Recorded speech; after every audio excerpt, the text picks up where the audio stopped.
என்கிட்ட இப்போ 2 folding smart phone இருக்கு. இது வரைக்கும் வந்ததிலே மிகப்பெரிய டிஸ்பிளே இருக்கக்கூடிய ஒரு ஃபோல்டிங் ஸ்மார்ட் ஃபோன் அண்ட் இது வரைக்கும் வந்ததிலே ரொம்ப விலை குறைவான ஒரு ஃபோல்டிங் ஸ்மார்ட் ஃபோன். ஸோ ரெண்டுமே எப்படி இருக்கு பார்த்தலாம் வாங்க. 2019 மோட்டோரோலோட first Razr folding smartphone launch பண்ணியிருந்தாங்க. படிப்படி அடுத்தடுத்த ஜெனரேஷன்ல பல விதமான மாற்றங்களை கொண்டு வந்திருக்காங்க. பட் இந்த ரேசர் 40 அல்ட்ரா ரொம்ப வித்தியாசமா இருக்கு. ஸோ இதுல இருந்து போயிடலாம். இது வரைக்கும் லான்ச் பண்ணதிலே மிகப்பெரிய கவர் டிஸ்பிளே இதுல தான் இருக்கு. இதை பத்தி இன்னும் நிறைய பேசுவோம். ஆனா உள்ள முதல்ல நம்ம போய் இந்த நார்மல் ஃபோன் மாதிரி இருக்கிற இந்த ஃபோனை பார்த்துலாம். 22:9 ஆஸ்பெக்ட் ரேஷியோ இந்த டிஸ்பிளே கொடுத்துருக்காங்க. ரொம்ப நேரோவா, அதாவது பாத்தீங்கன்னாவே தெரியும் ரொம்ப நீட்டமா இருக்கிற மாதிரி ஒரு ஃபீல் இருக்கும். அண்ட் அதற்கான காரணம் 6.9 இன்ச்க்கான பீகோல டிஸ்பிளே கொடுத்துருக்காங்க.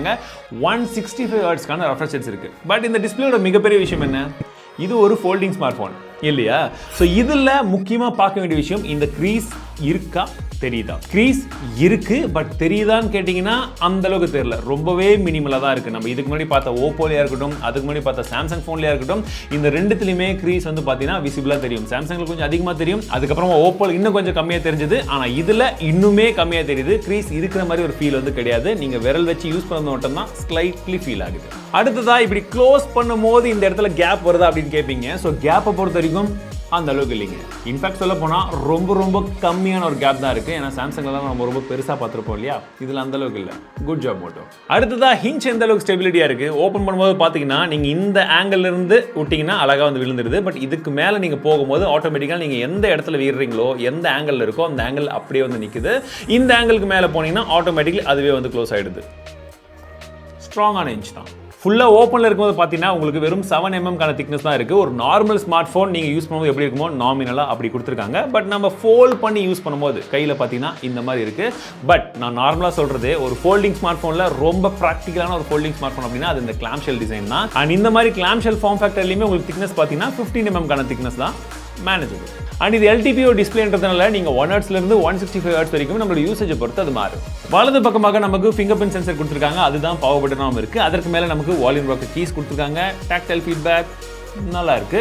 அண்ட் ஒரு மைக்ரோஃபோன் இருக்கு. டாப்லயுமே ஒரு மைக்ரோஃபோன் கொடுத்துருக்காங்க. இடது பக்கமாக நமக்கு சிம் ஸ்லாட்ஸ் கொடுத்துருக்காங்க. ஒன்னு பிசிக்கல் சிம் அண்ட் இன்னொரு சிம் வேணும்னா இ சிம் தான். சரி, கீழ் பக்கத்தில் பார்த்தீங்கன்னா நமக்கு பிரைமரி மைக்ரோஃபோன் இருக்கு. டைப் சி போர்ட் கொடுத்துருக்காங்க. ஸ்பீக்கரும் இருக்கு. இந்த டைப் சி போர்ட் வந்து பார்த்தீங்கன்னா USB 2.0 ஜென்ரேஷன் தான் கொடுத்துருக்காங்க. 3 கொடுத்துருந்தா பெட்டரா இருந்திருக்கும். அண்ட் பக்கத்தில் இருக்கக்கூடிய ஸ்பீக்கருடைய குவாலிட்டி எப்படி இருக்குன்னு கேட்டீங்கன்னா, நாங்கள் கேட்ட வரைக்கும் வெவ்வேறு பாடல்கள் பார்க்கும்போது ஒரு 60% 65% ஓகேவா இருக்குங்க. இந்த ஃபார்ம் ஃபேக்டர்ல 188 கிராம் இருக்கு. சர்ப்ரைசிங், ஏன்னா எனக்கு கையில் எடுக்கும்போது ஒரு 170 175 இருக்கும்னு நினைச்சேன்.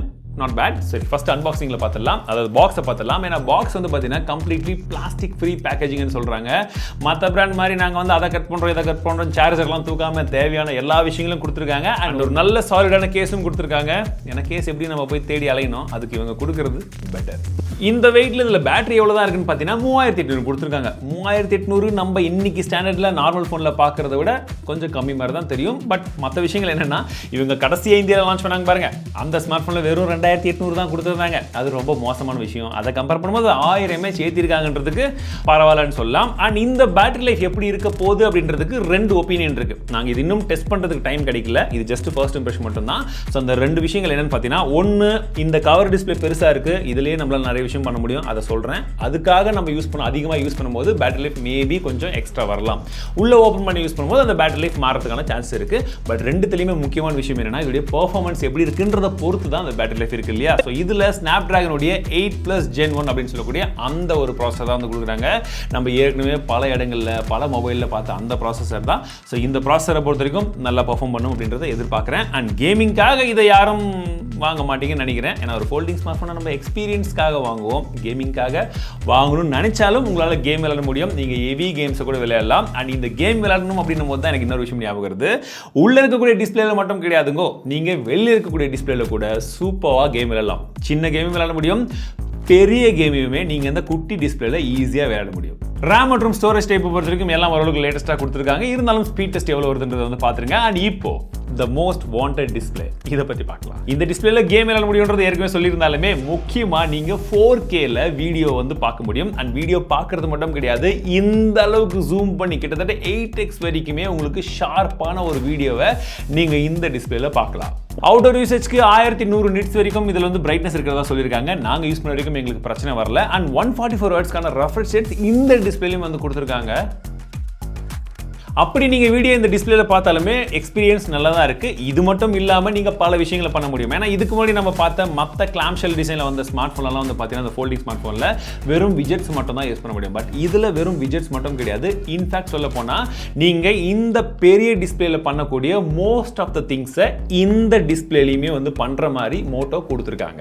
இவ்வளோ விஷயங்கள் இதில் பண்ண முடியறதுனால இதுக்கு ப்ரொடக்ஷனும் தேவைப்படும். நமக்கு Corning glass with front and back கொடுத்துருக்காங்க ஒரு ப்ளஸ். அண்ட் இன்னொரு விஷயம் என்னன்னா இது ஃபிங்கர் பிரிண்ட் மேக்னெட். கண்டிப்பாக நம்ம ஏதாச்சும் ஒரு ஸ்க்ரீன் ப்ரொடக்டர் ஒட்டினா நல்லா இருக்கும்னு நினைக்கிறேன். அப்படி என்னதான் இந்த டிஸ்பிளேல பண்ண முடியும்னு பார்த்தீங்கன்னா நீங்கள் ஷார்ட்ஸ் பார்க்கறதா இருக்கட்டும், ரீல்ஸ் பார்க்கறதா இருக்கட்டும், வரக்கூடிய மெயிலை பார்க்கறதா இருக்கட்டும், வாட்ஸ்அப் மெசேஜ் ரிசீவ் பண்ணுறது பார்க்கறதோட நிறுத்திக்காம நீங்கள் ரிப்ளையும் பண்ண முடியும். அண்ட் ரிப்ளை பண்ணும்போது இந்த கீபோர்ட் பார்த்தீங்கன்னா உங்களுக்கு கீழே இந்த கேமரா வந்து மறைக்காம மேலே போயிடுது. இது ஒரு நல்ல விஷயம். ஸோ மோட்டரோலா இந்த ஆப்டிமைசேஷனை ரொம்ப சீரியஸாக எடுத்திருக்காங்கன்றதுக்கு இது ஒரு விஷயம். அண்ட் ரெண்டாவது விஷயம் என்னன்னு பார்த்தீங்கன்னா நீங்கள் இப்படி வச்சு ஒரு படம் பார்க்குறீங்க, வீடியோ பார்க்குறீங்க அப்படின்ற பட்சத்தில் நீங்கள் அதை அப்படியே கண்டினியூ பண்ணி க்ளோஸ் பண்ண உடனே இங்கே வர்ற மாதிரியும் வந்து செட் பண்ண முடியும். இல்லை அதுக்கான ஆப்ஷன்ஸும் வந்து இருக்கு. அப்படி நீங்கள் வீடியோ பார்க்கும்போது நார்மலாக இப்படி இருக்கும்போது நீங்கள் வால்யூம் பட்டன் மேலே கீழே யூஸ் பண்ணுவீங்க. க்ளோஸ் பண்ணீங்கன்னா இந்த வால்யூம் பட்டன் வந்து அப்படியே மாறி போயிடுது பார்த்தீங்களா? அதையும் வந்து பார்த்தீங்கன்னா நீங்கள் க்ளோஸ் பண்ணதுக்கு அப்புறம் இது மேலே இது கீழேன்ற மாதிரி திரும்ப வந்து வாய்ஸ் வெர்ஸா வந்து பண்ணி மோட்டோ வந்து கொடுத்துருக்காங்க. ஸோ மோட்டோ இந்த ஃபோல்டிங் ஸ்மார்ட் ஃபோனை ஜஸ்ட் அப்படி லான்ச் பண்ணோம் அப்படின்ற மாதிரி இல்லாமல் அதற்கு தேவையான விஷயங்களையுமே ஒர்க் பண்ணியிருக்கிறது பாராட்டக்கூடிய விஷயம். இந்த மாதிரி லாக் ஸ்க்ரீனுமே நீங்கள் உங்களுக்கு பிடிச்ச மாதிரி வந்து கஸ்டமைஸ் பண்ணிக்க முடியும். நிறைய விதமான கிளாக் ஃபேஸஸ் வந்து இருக்குது. 9 விதமான கிளாக் ஃபேஸஸ் நீங்கள் அதை வந்து வச்சுக்கலாம். இல்லை உங்களுக்கு லைவ் வால்பேப்பர் வேணும், இல்லை உங்களுக்கு எந்த மாதிரி வேணுமோ நீங்கள் அதை வந்து வச்சுக்கலாம். ஹோம் ஸ்க்ரீன் வந்து கஸ்டமைஸ் பண்ணணுமா அப்படின்ற மாதிரி இருந்தாலும் நீங்கள் அதையும் வந்து பண்ணிக்கலாம். இல்லை பேனல்ஸ் ஏதாச்சும் மாற்றணும் அப்படின்னாலுமே சின்ன சின்ன ஷார்ட்கட்ஸ் என்னென்ன வேணுமோ நீங்கள் அதை வச்சுக்க முடியும். இல்லை நீங்கள் உள்ள இன்ஸ்டால் பண்ணிக்கக்கூடிய, அதாவது இந்த ஸ்மார்ட் ஃபோனில் இன்ஸ்டால் பண்ணக்கூடிய ஆப்ஸ் ஏதாச்சும் நீங்கள் யூஸ் பண்ணணும் இந்த கவர் டிஸ்பிளேலனாலுமே நீங்கள் அதுக்கு பெர்மிஷன் கொடுத்து அதையுமே வந்து ஆட் பண்ணிக்க முடியும். அதுவும் வந்து பார்த்தீங்கன்னா மேக்ஸிமம் ஒர்க் ஆகிற ஆப்ஸ் எல்லாமே இப்போதைக்கு வந்து நல்லாவே வந்து வருது நாங்கள் டெஸ்ட் பண்ண வரைக்கும். பட் இன்னும் போக போக டெவலப்பர்ஸ் இந்த மாதிரி கவர் டிஸ்பிளேலையும் அவங்களுடைய ஆப்பை வந்து இன்னும் கொஞ்சம் கஸ்டமைஸ் பண்ணி இன்னும் கொஞ்சம் கரெக்டாக வந்து கொடுக்க ஆரம்பிச்சிட்டாங்கன்னா அது இன்னுமே நல்லா இருக்கும். செல்ஃபி கேமரான்னு பார்க்கும்போது நமக்கு சின்னதாக ஒரு பஞ்சோல் வந்து கொடுத்துருக்காங்க 32 மேப்ஸ்க்கான கேமரா. ஆனால் ரியர் சைடில் பார்க்கும்போது உங்களுக்கு டிஸ்பிளேக்குள்ளேயே ஒரு கட் அவுட் ரைட் சைடில் வந்து இருக்குது. ஸோ இது வந்து பார்த்தீங்கன்னா 12 மேப்ஸ்க்கான பிரைமரி கேமரா கொடுத்துருக்காங்க. f1.5 அப்பச்சரில் OS சப்போர்ட்டும் இருக்குது. 13 மேப்ஸ்க்கான அல்ட்ராவைட் சென்சர் மற்றும் இதுவே தான் மேக்ரோவும் வந்து ஒர்க் ஆகுது. பட் கேமரா சாம்பிள்ஸை பார்க்க முன்னாடி இன்னொரு விஷயத்த சொல்லிடுறேன். நீங்கள் இந்த பெரிய கவர் டிஸ்பிளே இருக்குது பார்த்தீங்களா, நீங்கள் ஏதாச்சும் உங்களை எடுக்கிறீங்க இல்லை ஆப்போசிட்ஸில் இன்னொருத்தர் வந்து எடுக்கிறீங்க அப்படின்னா நீங்கள் ஹோல்ட் பண்ணும்போதே அதில் ப்ரிவியூ எந்த ஆப்ஜெக்ட் நீங்கள் எடுக்கிறீங்களோ அந்த ப்ரிவியூ வந்து அந்த சைடில் வர மாதிரி வந்து நீங்கள் வச்சுக்கலாம். அது பார்க்கும்போது இன்னுமே வந்து நல்லா இருக்குங்க. நீங்கள் ரியர் சைடில் வேறு யாராச்சும் எடுத்தாலுமே சரி, இல்லை நீங்களே கையில் ஹோல்ட் பண்ணி வ்ளாக் மாதிரி எடுத்தாலுமே சரி, அது பார்க்குறதுக்கு இன்னும் கொஞ்சம் ஒரு ஃபீல் வந்து நல்லா இருக்குது. கிளாம் ஷெல்லில் நான் எப்பவுமே சொல்கிற விஷயம் தான். ஸோ இதுலேயும் அது இருக்குது. பட் இப்போதைக்கு குவாலிட்டி கேமரா சாம்பிள்ஸ் எப்படி இருக்குன்னு பாருங்கள்.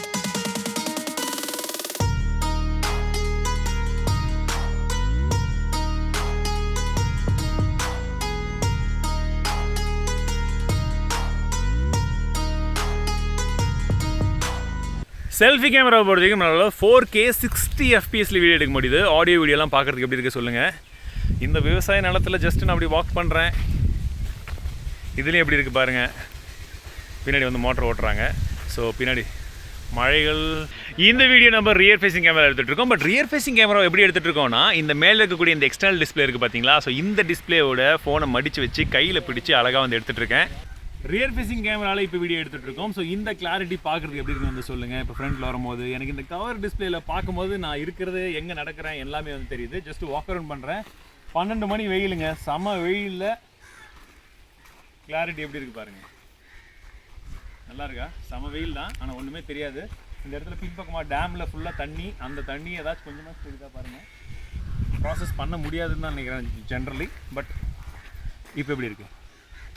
ஆண்ட்ராய்ட் 13 இதில் வந்து கொடுத்துருக்காங்க. ப்ளூடூத் 5.3 இருக்குது. 12 5G பேண்ட்ஸ் வந்து இருக்குது. எத்தனை வருஷத்துக்கான OS அப்டேட் அந்த செக்யூரிட்டி அப்டேட் தருவோன்றது இன்னும் வந்து அவங்க சொல்லலை. அது சொன்னாங்கன்னா இன்னும் கொஞ்சம் நல்லா இருந்திருக்கும். வந்ததுன்னா நான் டிஸ்கிரிப்ஷனில் போகிறேன், செக் பண்ணி பார்க்கலாம். அண்ட் இதில் ஆல்மோஸ்ட் ஸ்டாக் ஆண்ட்ராய்டு தான் வந்து கொடுத்துருக்காங்க இல்லையா, கிட்டத்தட்ட அதுதான் வந்து இருக்குது. சின்ன சின்ன ஆப்டிமைசேஷன், சின்ன சின்ன கஸ்டமைசேஷன் வந்து கொடுத்துருக்காங்க. அண்ட் யூஸ் பண்ணும்போதும் அது நல்ல ஒரு ஃபாஸ்ட்டான ஃபீல் வந்து கிடைக்குது. அண்ணனை பார்த்துட்டோம், இப்போ தம்பியை பார்க்கலாம். ஓப்பன் பண்ணி உள்ளே பார்த்தீங்கன்னா அந்த ஸ்மார்ட் ஃபோனுக்கும் இந்த ஸ்மார்ட் ஃபோனுக்கும் பெரிய வித்தியாசம் கிடையாது. இருக்கக்கூடிய 1-2 வித்தியாசம் என்னென்னு சொல்லிடுறேன் சரிங்களா. இதுலையுமே அதே 6.9 இன்ச்க்கான டிஸ்பிளே தான் வந்து கொடுத்துருக்காங்க. அதே LTPO டிஸ்பிளே தான் ஓகேவா. ஆனால் அதில் 165 ஹெர்ட்ஸ்க்கான ரெஃப்ரெஷ் இருந்துச்சு. இதில் 144 ஹெர்ட்ஸ்க்கான ரெஃப்ரெஷஸ் கொடுக்குறாங்க. 1400 நிட்ஸ்க்கான பீக் பிரைட்னஸ் இதில் இருக்கு. அப்போ ரெண்டாவது டிஸ்பிளேவுடைய சைஸ் என்னன்னு பார்த்தீங்கன்னா இதுதான் இந்த இடத்துல சின்ன டிஸ்பிளே. இது வந்து பார்த்தீங்கன்னா வெறும் 1.5 இன்ச்க்கான டிஸ்பிளே கொடுக்குறாங்க. OLED டிஸ்பிளே தான். உங்களுக்கு வந்து பார்க்கறதுக்கு ஒரு 1000 நிட்ஸ்க்கான பீக் பிரைட்னஸ் இருக்குன்னு சொல்லியிருக்காங்க. சின்னதாக நம்ம பார்க்கறதுக்கு மற்ற விஷயங்கள் யூஸ் பண்ணுறதுக்கு ஓகேவா இருக்கு. அண்ட் கார்னிங்குலா விக்டர்ஸ் ப்ரொடெக்ஷன் இதுலயுமே இருக்கு. ரெண்டு ஸ்மார்ட் போன்லயுமே நமக்கு IP52 ரேட்டிங்கும் கொடுத்திருக்காங்க. Side mount fingerprint sensor தான் வந்திருக்காங்க. ஃபாஸ்டா ஒர்க் ஆகுது. 4200 mAh பேட்டரி, 33 வாட்கான ஃபாஸ்ட் சார்ஜர் வந்து பாக்ஸ்லயே கொடுக்குறாங்க. அண்ட் இந்த பர்டிகுலர் ஸ்மார்ட் போனுடைய கேமரா மிகப்பெரிய விஷயமா இருக்கு. ஏன்னா மெகா பிக்சல் கவுண்ட் அதிகமா இருக்கு. 64 மெகாபிக்சலுக்கான பிரைமரி கேமரா, ரெண்டாவது கேமரா வந்து பாத்தீங்கன்னா 13 மெகாபிக்சலுக்கான கேமரா, அதே அல்ட்ராவைட் அண்ட் மேக்ரோ இதுதான் வந்து இருக்கு. செல்ஃபியை பொறுத்த வரைக்கும் சென்டர்ல இருக்கக்கூடிய பஞ்ச் ஹோல்ல நமக்கு 32 மெகாபிக்சலுக்கான செல்ஃபி கேமரா வந்து கொடுத்திருக்காங்க. கேமரா சாம்பிள்ஸ் எப்படி இருக்குன்றத பாருங்க.